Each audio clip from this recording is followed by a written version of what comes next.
एक रईसजादे रोहित से मोहल्ले भर के लोग परेशान थे। रोहित एक अमीर और दबंग परिवार का लड़का था। उसकी सबसे बुरी आदत लड़कियों को छेड़ने की थी। राह चलते सरेआम वह लड़कियों को छेड़ता और विरोध करने पर उन सबके साथ बदतमीजी से पेश आता था। दबंग परिवार का होने के कारण मोहल्ले के लोग भी बीच बचाव करने और उसका विरोध करने से डरते थे। इससे दिन प्रतिदिन उसका अहंकार बढ़ता ही जा रहा था। मोहल्ले की लड़कियां और औरतें उसके डर से घर से बाहर निकलने से परहेज करने लगी थी। इस मोहल्ले में नीलम नाम की एक लड़की रहती थी। वह कॉलेज में पढ़ती थी और साथ ही कुछ परिवार के बच्चों को ट्यूशन भी देती थी। वह रोज सुबह कॉलेज के लिए निकलती और दोपहर बाद घर को लौटती थी। मोहल्ले में एक तरफ जहां नीलम की सुंदरता के चर्चे होते थे, वहीं उसकी सादगी और बुद्धिमत्ता की तारीफ करते लोग नहीं थकते थे।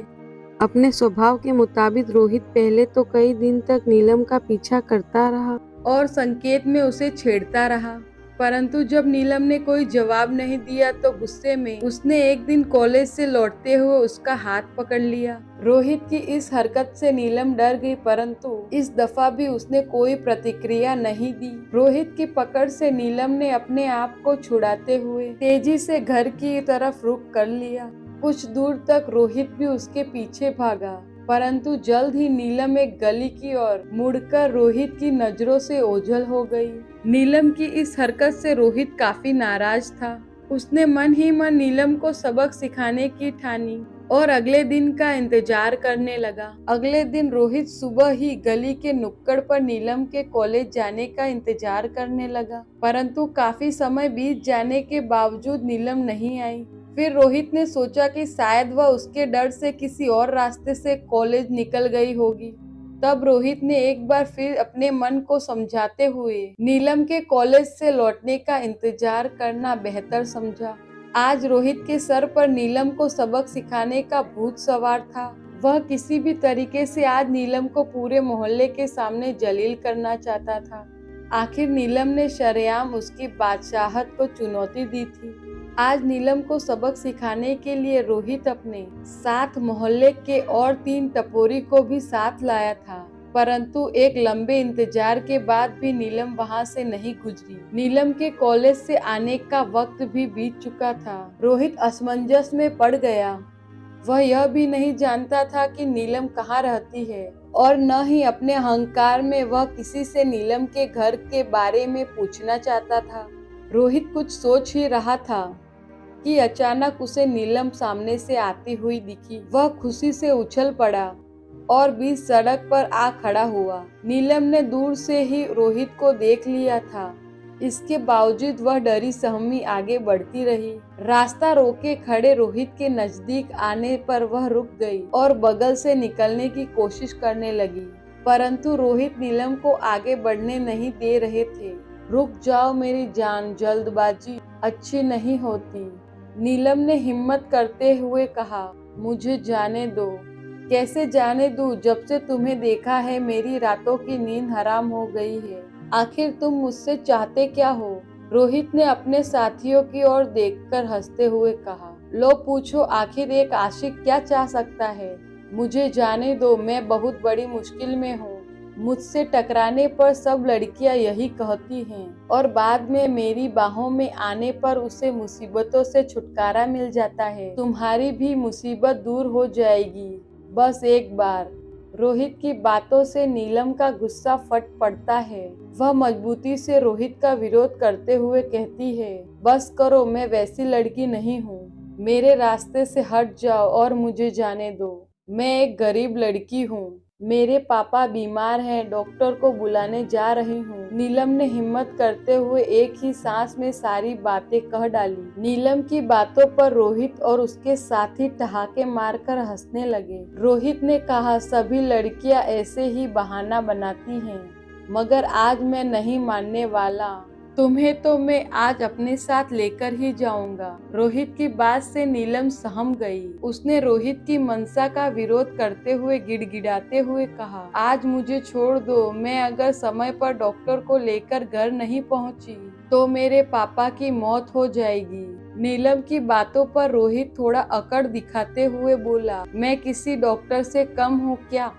तुम्हारे पापा का इलाज मैं कर दूंगा। चल तुम्हारे घर चलता हूँ। रोहित इस बहाने नीलम का घर भी देखना चाहता था, परंतु भोली भाली नीलम को रोहित की यह चाल समझ में नहीं आई और वह यह समझते हुए कि रोहित जब उसके घर की हालत और उसके बीमार पिता को देखेगा तो उस पर तरस खाकर उसका पीछा करना और तंग करना छोड़ देगा। रोहित को अपने घर ले गई।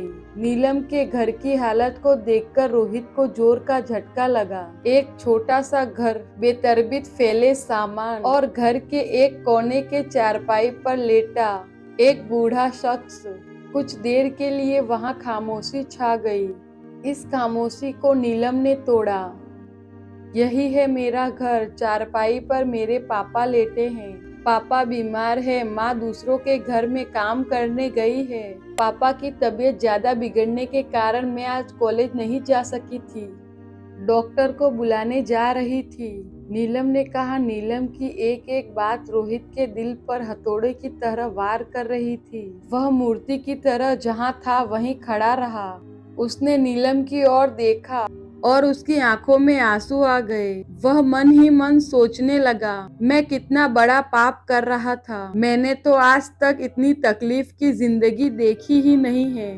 अपनी अमीरी के घमंड में मैंने न जाने कितने लोगों का दिल दुखाया है।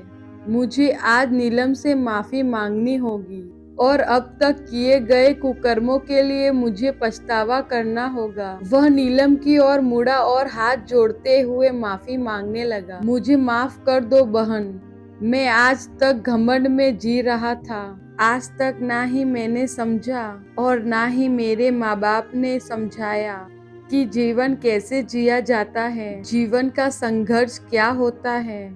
आप महान हो बहन। इतनी गरीबी में भी आप कॉलेज में पढ़ रही हो और मैं सब कुछ होते हुए भी कॉलेज न जाकर आवारागर्दी करता रहता हूँ। नीलम ने कहा, इसमें माफी मांगने वाली क्या बात है भाई?